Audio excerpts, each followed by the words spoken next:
Hello दोस्तों, तो स्वागत है आपका संध्या गुलशान के चैनल पे। तो आज भी जाकिर नाइक जी की एक वीडियो है और बहुत ही अच्छी और इंटरेस्टिंग वीडियो होने वाली है। ये भी हिंदू धर्म और जाकिर नाइक के बीच वार्तालाप है जो कि हम समझते हैं। और ये हमारा एक क्वेश्चन यही है कि मांस खाने वाले के मुंह में कीड़े पड़ते हैं, कीड़े पड़ जाते हैं। अब देखिए, हिंदू धर्म के गुरु है वो तो अपने हिसाब से कैसे बयान करते हैं, और हमारे जाकिर नाइक को बहुत खलनायक ही माना जाता है। उनको उनका बयान कोई काट भी नहीं सकता है, कागजी कार्रवाई में मेरे हिसाब से। तो आइए दोस्तों देखते हैं और कमेंट जरूर कीजिएगा, हमारा रिएक्शन आपको अच्छा लगता है तो। दोस्तों स्टार्ट करते हैं। मांस खाते हैं?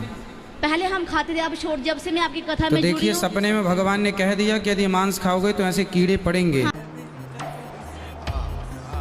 लेकिन देखो, आप बच गए भगवान की शरण में उसी आके। दिन से मैंने छोड़ दिया, फिर मेरा मन बिल्कुल भी नहीं किया। और राधे राधे। और एक मेरी बहन, सारा परिवार को बोलना कोई मांस वांस ना वो नहीं खाए। खाता, अभी मेरी बहन नहीं खाती। जो मांस इत्यादि खाते हैं, देखो इन्हें सपने में ये आया, भगवान जी ने सपना दिया कि कीड़े पड़ रहे हैं। कीड़े पड़ जाते हैं जो मांस इत्यादि का सेवन करता है। यही दुर्गति होती है, लेकिन लोग समझते नहीं हैं। कुछ भी ये कि बहुत से लोगों को गलत फहमी है कि हिंदू मजहब में, हिंदू धर्म में गोश्त खाना हराम है।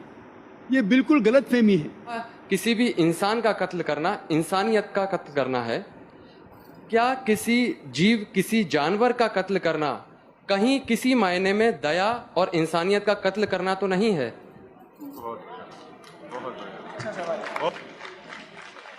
भाई साहब ने बहुत अच्छा सवाल किया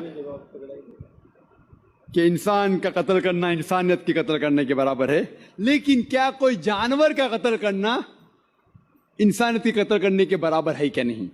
और ये सवालात आप अगर पढ़ेंगे तो गलत फहमियाँ के नंबर 6 नंबर आता है गलत फहमिया में, कि लोग एतराज़ करते हैं कि इस्लाम क्यों जानवर खाने की इजाज़त देता है, मांस खाने की इजाज़त क्यों देता है। कई गैर मुस्लिम एतराज़ करते कि इस्लाम एक बहुत जल्लाद रिलीजन है। भाई साहब नहीं कह रहे, लेकिन बाकी लोग कहते कि एकदम मर्सीलेस रिलीजन है, धर्म है जो जानवर का कत्ल करने के लिए कहता है।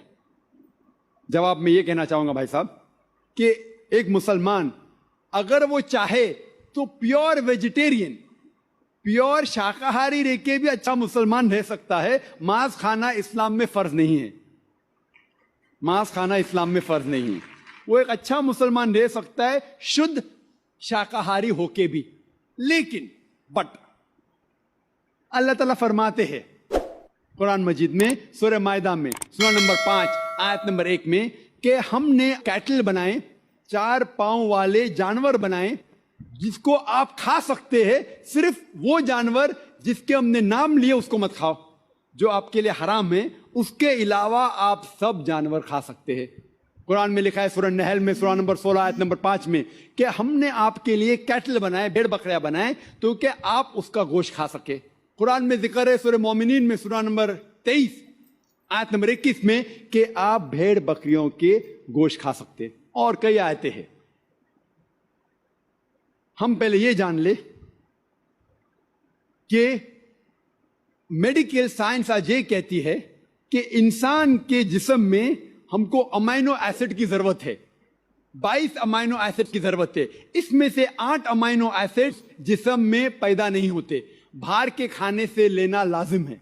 और कोई भी वेजिटेबल फ्रूट, कोई भी घास फूस, कोई भी फल में ये 8 के 8 अमाइनो एसिड है ही नहीं, लेकिन मांस में है और मच्छी में है। हाई लेवल ऑफ प्रोटीन है। High level of protein is present in the meat and in the fish. It is nutritious. Vitamin K है और आयरन भी है।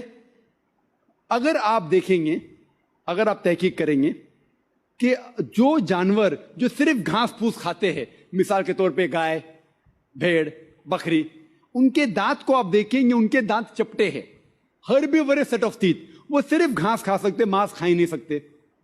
अगर आप उन जानवरों के दांत देखेंगे जो मांस खाते हैं, carnivorous animal like tiger, leopard, lion, शेर बब्बर, चीता, इनके दांत देखेंगे तो इनके नोकीले दांत है, कैनाइन सेट ऑफ टीथ। वो सिर्फ मांस खाते, घास फूस खा ही नहीं सकते। अगर आप जाके आईने में और हम लोग जाके आईने में देखेंगे अपने दांत, इंसान के दांत चपटे भी है, नोकीले भी है। अगर खुदा चाहता था,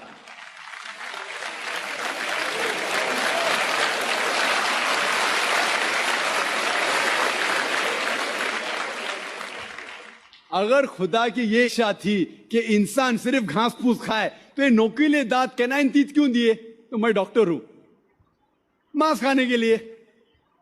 डाइजेस्टिव सिस्टम जो है हर्बिवरस एनिमल का, गाय बकरी का डाइजेस्टिव सिस्टम, वो सिर्फ घास फूस डाइजेस्ट कर सकता है, हजम कर सकता है, गोश्त को हजम कर ही नहीं सकता है। आप अगर शेर, चीता, शेर बब्बर का डाइजेस्टिव सिस्टम देखेंगे, वो घास फूस हजम कर ही नहीं सकता है, सिर्फ गोश्त हजम कर सकता है। हम इंसानों का डाइजेस्टिव सिस्टम अल्लाह सुब्हाना व तआला ने इस तरीके से बनाया कि घास फूस भी हजम कर सकता है, गोश्त भी। तो हम घास फूस भी खा सकते हैं, गोश्त भी खा सकते हैं। और आप देखेंगे कि बहुत से लोगों को गलत फहमी है कि हिंदू मजहब में, हिंदू धर्म में गोश्त खाना हराम है। ये बिल्कुल गलत फहमी है। अगर आप पढ़ेंगे हिंदू धर्म की किताब पढ़ेंगे, मनुस्मृति अध्याय नंबर 5 श्लोका नंबर 30, उसमें लिखा हुआ है कि भगवान ने, खुदा ने कुछ जानवर को खाने के लिए बनाया है और कुछ जानवर को खा जाने के लिए। Some animals they are created to eat and some to be eaten. कुछ खाने के लिए और कुछ खा जाने के लिए। अगर आप उन जानवरों को खाते हैं जो खुदा ने खाने के लिए बनाया है तो आप कोई गुनाह नहीं करते। मनुस्मृति अध्याय 5 श्लोक का नंबर 30। आगे आप पढ़ेंगे मनुस्मृति अध्याय 5 श्लोक का नंबर 31 में लिखा हुआ है कि अगर आप जानवर का कत्ल करते हैं पूजा के लिए तो आप कोई गुनाह नहीं कर रहे। आगे पढ़ेंगे मनुस्मृति अध्याय नंबर 5 श्लोका नंबर 39 और 40, उसमें लिखा हुआ है कि खुदा ने सैक्रिफिस्ड एनिमल बनाया है, मतलब खुसूसन कुछ जानवर बनाया है तो कि सैक्रिफाइस की जाए और उसको खा सके। अगर आप उस जानवर का कत्ल करते हैं सैक्रिफाइस के लिए और खाते हैं जो अल्लाह ताला ने, भगवान ने बनाया है, तो आप कोई गुनाह नहीं करते।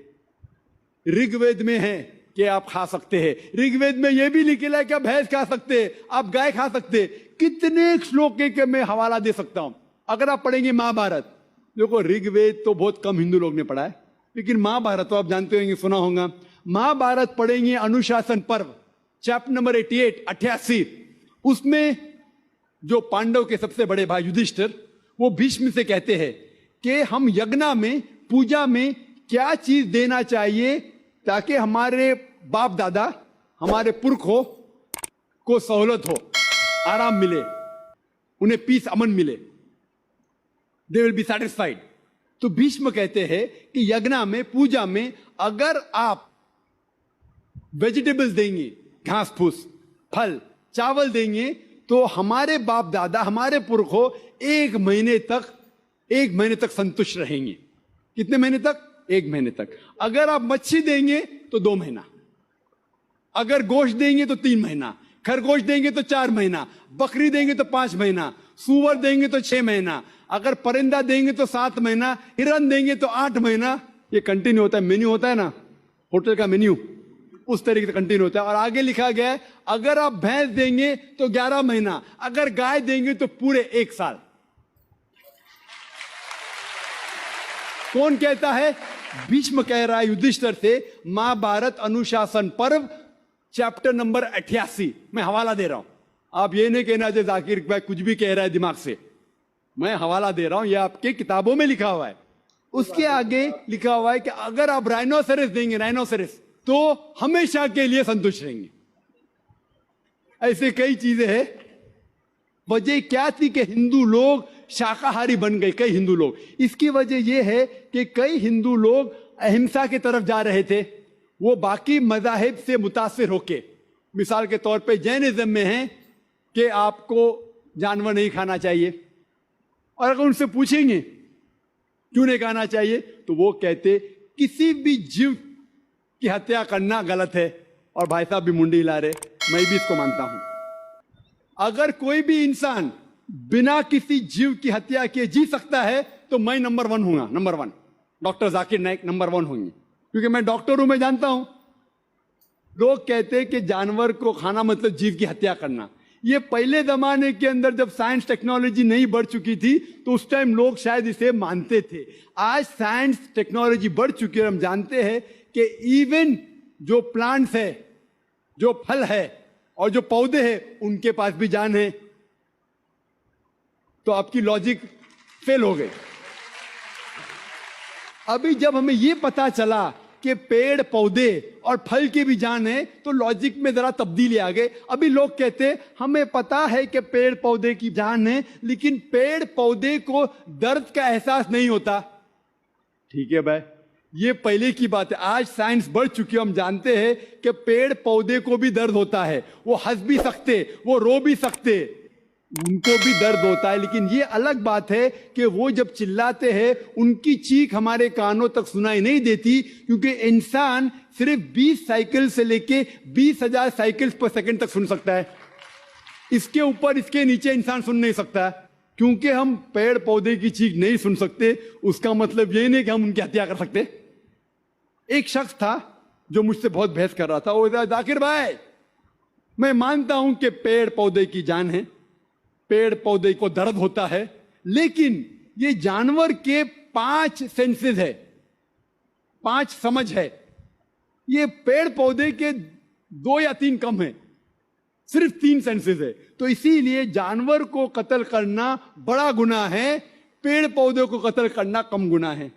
तो मैंने कहा कि मिसाल के तौर पे बहस के लिए मान लो आप सही है, फॉर सेक ऑफ आर्ग्यूमेंट, बहस के तौर पे मान लो आप सही है। तो मैंने उनसे कहा आपका अगर भाई पैदा होता है गूंगा और बहरा, 2 सेंसेस लेस, ना वो सुन सकता है ना बोल सकता है, उसके बाद अगर वो बड़ा होने के बाद कोई आके उसका कत्ल करता है, तो आप जाके जज से कहेंगे मी लॉर्ड कातिल को कम सजा दो क्योंकि मेरे भाई के 2 सेंसेस कम थे।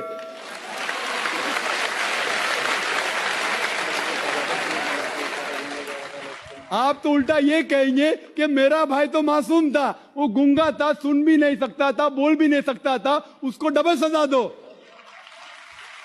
यहां जज हजरात बैठे हुए इधर। लेकिन इस्लाम में ऐसा नहीं होता है कि 2 सेंसेस कम 2 सेंसेस ज्यादा। अल्लाह ताला फरमाते सूरह बकरा में सूरा नंबर 2 आयत नंबर 168 में, या अल्लज़ीना आमनू, ओ मोमिनो, आप वो खाओ जो आपके लिए हलाल है। जो हलाल है आप खा सकते। आप जो सांस ले रहे, भाई साहब सांस ले रहे, आपको पता है कि millions of germs are dying. ये जिरासिम जो आप सांस लेके, उनको भी जान है। आप अगर 5 मिनट तक सांस नहीं लेंगे आप मर जाएंगे। हर मिनट में आप हत्या कर रहे हैं, आपको पता है। लेकिन ये जो जानवर है, पेड़ पौधे है, जिरासिम है, ये आलमी भाईचारे में नहीं आते। इनका कत्ल करना आम तौर से हराम है। लेकिन अगर आपको जीने के लिए इनका कत्ल अल्लाह का नाम लेते हुए कि हम इनको कत्ल कर रहे हैं, तो ये गुनाह नहीं है। लेकिन सिर्फ हमारे निशानेबाजी के लिए अगर मैं कोई जानवर का कत्ल करता हूं वो हराम है। लेकिन खाने के लिए अगर मैं जानवर का कत्ल करता हूं या पेड़ पौधे काटता हूं खाने के लिए, तो ये इस्लाम में इजाजत है। जो जानवर की इजाजत है, जो जानवर हलाल है, उसको आप काट सकते हैं खाने के लिए, सिर्फ निशानीबाजी के लिए नहीं। तो आप देखेंगे आम हिंदू के जो है ना आलमी भाईचारे, उसके अंदर पेड़ पौधे भी आपके भाई है, जानवर भी भाई, जो इस्लाम में नहीं। इस्लाम में आलमी भाईचारे के लिए हर इंसान आपका भाई है, भले अमेरिका में हो, इंडिया में हो, यूके में हो, काला हो, गोरा हो, वो आपका भाई है। लेकिन जानवर आपके भाई नहीं है। लेकिन जानवर का भी हुकूक कुरान और हदीस में दिया गया है। लेकिन जो जानवर की इजाजत दी गई है खाने के लिए, उनको हम खा सकते। होप ये जवाब आपके लिए काफी है। हेलो दोस्तों, तो कैसी लगी आपको ये वीडियो, जो कि बहुत ही इंटरेस्टिंग वीडियो थी। दोस्तों मेरे हिसाब से जाकिर नायक ने बिल्कुल सही बोला, मैं इनके बयान से संतुष्ट हूँ। पर एक क्वेश्चन मेरा ये है कि ये बोलते हैं रामायण में चाहे महाभारत में चाहे, उसमें लिखा है कि हम लोग खा सकते हैं मीट मछली वगैरह, कोई बात नहीं है।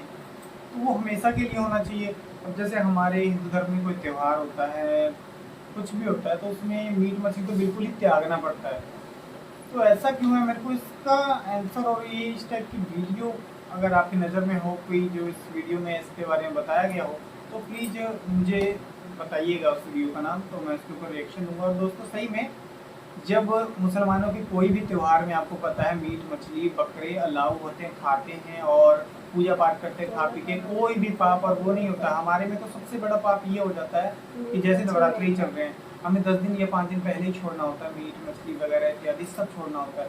अगर गलती से खा लिए तो व्रत भी टूटेगा, पाप भी लगेगा, ये सब मान्यता है और जहाँ तक है शुरू से बचपन से मैं सुना वो है। तो और एक तरफ मैंने एक बात और सोची मन में अपने कि काली माता को बकरा चढ़ता है, उस टाइम तो सब कुछ शुद्ध है, बकरा चढ़ाया, पूजा किया, उसी हाथ से बलि दे के और फिर उस बकरे को बना के हम लोग खा गए। तो वहाँ पे हम एक तरह से मुसलमान का ही धर्म निभाने लग गए, है ना, समझा। पूजा की है काली माता का तो वो एक मुस्लिम टाइप का ही हो गया सी। और वही हम घर में काली माता की पूजा कर रहे हैं तो काली माता, दुर्गा माता सब एक ही है ना, देवियाँ तो सब एक ही है। तो फिर यहाँ पे क्यों हम ऐसा करते हैं कि नहीं मीट मछली नहीं खाना है, खाना है। चलो वो माना रहता है, लेकिन जब भगवान ही बोल रहे हैं कि मैंने ही परमिशन दी है खाने की, तो हम तो जब मर्जी खा सकते हैं। पूजा तो दिल से करनी है ना। ये पंडित जी ने बनाया, मैं बोल रहा हूँ किताबों में तो नहीं लिखा गया उनके हिसाब से। उन्होंने तो बोला खा सकते हैं, जैसे इन्होंने बोला पेड़ पौधों में भी जान होती है। तो अभी हम सेब सूप तुम लोग खा रहे हो व्रत में, तो वो भी तो किसी बलि ले रहे हो ना, फिर तब भी तो तुम पाप कर रहे हो। यानी कि वो तो बेचारा गूंगा बह रहा है, उसको तो और खा रहे हो तुम, तो सबसे बड़ा पाप हुआ। बकरी को तो बता कर काटेंगे, तो बात नहीं। तो दोस्तों ये मेरे को थोड़ा अटपटा सा लगा, समझ तो आ गया और बिल्कुल सही बोला है, बट लेकिन ऐसा क्यों होता है धर्म, थोड़ा सा मेरे को इसके बारे में भी जानकारी चाहिए। और आपके नज़र में कोई वीडियो तो प्लीज़ लिंक दे सकते हैं नीचे, और इसके ऊपर